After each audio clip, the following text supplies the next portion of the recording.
I've just been talking to this thing for the last 15 minutes, trying to get my speech absolutely spot on, and then I realised that actually I was completely wasting my time, because guess what? I had on photo.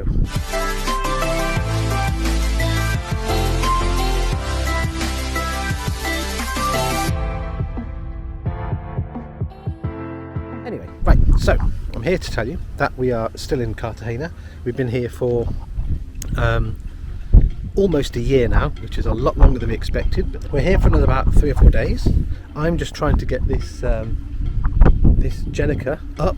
I've never put a Jenica up, so I've got kind of know where things should go. I'm just trying to hope that I get it right. Yeah, basically what we're trying to do is we're trying to get this well, it's got a furler on down here. I'm pretty sure they're called furler, that thing down there. I've just attached that there, and as you can see, it goes right up to there. What I haven't done is I was going to do it on this one that's waggling here, that's like almost at the top but not quite, but it had the wrong connection down here, and that connection simply wouldn't go through the hole in the round thing at the top, whatever you call that, at the top of there, the spinny roundy thing. So the only other rope I had was that one right at the very top, so that's the one I'm using. I'll have to work out which side these go at some point, and I'll have to try and work out the best route to take that line all the way down the back. Okay, my first challenge, right, it seems, is to get this bar out of here. Now, it seems like it's pretty well locked in there for some reason, and I haven't got a clue how to get it out. There's nothing seemingly stopping it. I've tried waggling it with all sorts, but I don't know. No, it doesn't want to come out. I've got no idea why. Okay, I'll let you know when I figure it out. But look at this. You've got 2 little ropes here, because you can pull this one and out it goes, and you can pull the other one and it comes back in. How cool is that?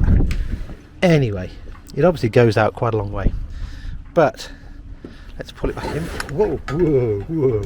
Anyway, it really wanted to come back in. Didn't like being out. I think that's because the weight of that lot up there. So now I can work out a route for my rope, that line, whatever you call it, to come back. So I was going to come straight across here and into this little thing here, but this doesn't really look up to much, so I figured it must have to go into this one, because that's the only other one I can see, really. There is one here, but that's already in use. Okay, now I'm really confused. Right, so I took my line over there and I took it all the way back, and for some reason, although I put everything back that I think I put back, this clearly doesn't turn. But I don't know why it doesn't turn. Why would you not have something on here so that this stays still but that turns? And if there is such a thing, where the hell's that? Well, I have no idea. Can't find it anywhere. I don't know why that's not turning, because it should have, I suppose, one of the little, whatever that is on the bottom of the furler, that metal block that turns around, I guess. So I had a look in the locker over there with all the anchors in it. There was nothing in there, and I found a little cubby hole down here, which is, anyway, and in here I found these 3 red bottles, and this one has got something in it. I don't know what it's got in it. I've no idea if it's petrol for the outboard, or it does smell a bit more like diesel, I'll be honest. So I think it's probably diesel for the main engines. The other 2 are empty. That says waste. I don't know what you would need a waste for. Just while I show you this weird jellyfish, I will say we never did get that sorted out. Before we knew it, some friends arrived, and we took them to Marminor on a ridiculously windy day, and it was great fun. This is cool, stand here. Yeah, this is like, it's cool. It is like some 11 o'clock at night and we just have a wander around. Why not? And she drunk? I'm not drunk. Enjoy your weekend, guys. So we took them to the beach, we took them out on for a nice meal, and we also had a day trip on the boat. Just trying to get the dinghy down to do the test for the first time. Oh well, first time with me anyway. Right, let's lower it down. Slowly, surely. Hang on, mate. Hang on. Sin. Lunch on board. Sawasdeekat. So tomato salad, garlic and oyster sauce on squid. Clam with white wine, parsley, coriander, garlic. Oh, fresh cold prawn.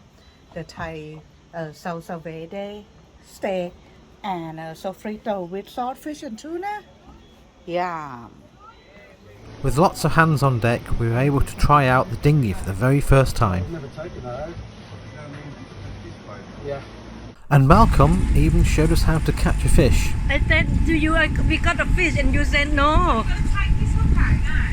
Although this was a bit small, so it went back. Hi guys, well, a bit of an update. What have we been up to? We came back into Spain to pick our boat up, said goodbye to some friends there. We set off from Cartagena, our first ever trip. Destination, Tabarca. We didn't really get to Tabarca because when we started out there was a massive swell and we had headwind against us, and then we had a bit of a nightmare because the bilge alarms went off and water was found to be from a 15mm hosepipe that was in the port side bilge, and we had to turn off all the water so that we could see what was going on, and we went to Santa Pola instead for repair. We stopped there at the marina Miramar, which was quite an expensive place to stay, but and we only stayed there one night. We then set off from Santa Pola after talking to our friends, and our friends are in Altea, so they said pop up and see us, we've got some tools, let's have a look. And that was fantastic. We met Steve and Helen there. Steve gave me a real hand with the pipes. I didn't realise they were just push fit pipes. They were just all red and they didn't mean anything to me. But now I know I'll be able to get a toolkit from home to be able to do it myself in future, which would be nice. But Steve helped us, and that was fantastic. So we were on our way the next day, and we only went around the corner to Denier on the next day. So we're doing about sort of 50 odd miles a day, I guess. Then we went from Denier to Valencia, where the Raymarine decided to fail. It failed to register speed, so that meant that both speed sensors were not working. I didn't realise that the well, I did know. I noticed that the through the water wheel underneath the boat wasn't going round properly, so that was showing a lot slower than we were actually going. And then suddenly the Raymarine decided to stop the GPS and the AIS as well. So we tried resetting it, and after a while it got fixed. But actually, to be fair, the next day it failed again. So it's obviously on the way out, or something's going on with it. I don't know what, but hey, you know, it's boating. So then where did we go? So from Valencia we went to Oropesa de Mar. What happened there? Well, the Helm Alarm started going off. We couldn't see why, but after a little time and turning the Raymarine on and off, it stopped. So I don't know what happened there. Raymarine was still showing that it lost its AIA and the GPS. So we used the trusty mobile phone to do. Oh, bit of a nightmare. I hate motor sailing. We had the headwind all the way, so we had to motor sail because we were on a bit of a time budget. And that day, I remember it was showing 11 sort of knots on the beam. We were like, yes. So we started to use the electric winch to put the sail up, and it wouldn't stop. The button, obviously, the button failed, and it wouldn't turn off. So quickly we had to like whip the rope off, the line off, the rope off, so that it didn't completely break all the rigging, and I don't know what it would have broken, but it's a very powerful winch, so it would have definitely broke something. Anyway, so we had to do it by hand. Oh my god, it nearly killed me. That is a big sail. It's an 88 square metre mainsail. So it's not a small beast. But I got it up and I got the head sail out and we turned back into the wind to sail at last. And then it suddenly registered 5 knots or 4 knots and we weren't bloody moving at all. But anyway, so yeah, we had an exciting day on the way to Oropesa de Mar.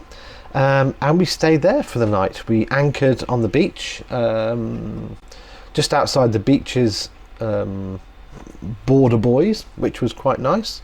I mean, we'd done so far. I mean, we'd done quite good so far. We had actually, for the first night when we sailed, we had actually gone to a marina. The second night, when we're in Altea, we anchored just outside the marina, in about 1.5 meters of water, which was great because it was just about deeper than the boat. It was cool. The third night in Dinghy, we also anchored, and in Valencia, we went into the marina again. So there we are in Oropesa, basically on the anchor, looking forward to the next day, and then we set off for Sant Carles de la Rapita. Wind on the nose again, 21 knots at times that day, but we made good progress, and we got to St Carles de la Rapita, and it was quite nice, and we anchored there in about 3.5 meters just south of the marina, and that was good. We enjoyed it. So there, the next day, we set off to Cambrils, was our next stop. I like Cambrils. I went on holiday there, and I have a little weird and wonderful story about how our family met another family in Cambrils in a campsite, and then they decided to loan me to the family for a period of time after the holiday, after only knowing people 2 weeks. But anyway, that's another story. So there we are in Cambrils. We anchored next to the marina entrance, and there was obviously a party going on the 9th of September, because the party in Cambrils did not shut up until 5 o'clock in the morning. It was so loud. But hey, you know, that's Spain, they're celebrating. I haven't got a problem. So anyway, so then we're in Cambrils. We go on then to our final destination, which was this place, and this place is here. And anybody that knows Spain a little bit will recognise that cute little lighthouse. I guess it must have been originally, I don't know, some sort of lookout point anyway. And we're in Sitges, which is a beautiful little place. It's the gay capital of Europe, but I just think that adds to the excitement and beauty of the place. Just these guys here parked next to me, I think stopped for some lunch, and now they're on their way. And here's my boat. Here we are. So here we are. This little beach here, this little pub just at the bottom of our boat is open at the weekends until about 2:30, or until the last people go home. In the week it tends to close at about midnight, but it's fairly noisy until that point. So that means that, as you can imagine, I'm sat in there and the evenings can get a bit disturbed. Anyway, we're here now to the end of the month, because we were going to stay just 2 days, but we came up and looked at this lovely place and figured, do you know what, we haven't got to be in El Masnou, which is where we're going to winter the boat, until the start of next month, so what better place to stay for a few weeks. So my task for today, after building my bike up, because I've got to get a bit fitter, is to put some air in this. We got using it actually when we were anchored. We used it a few times. Just about worked out how to get it in and out the water. And oh look, we've got some lovely fish down there, look. And I think this is the hole that I need to use to fill it up, because it feels a bit soft. So let's give that a go. Well, you'll have to tune in next time to see how I get on with that, because our time here is up. Hope to see you again. Take care. Bye bye.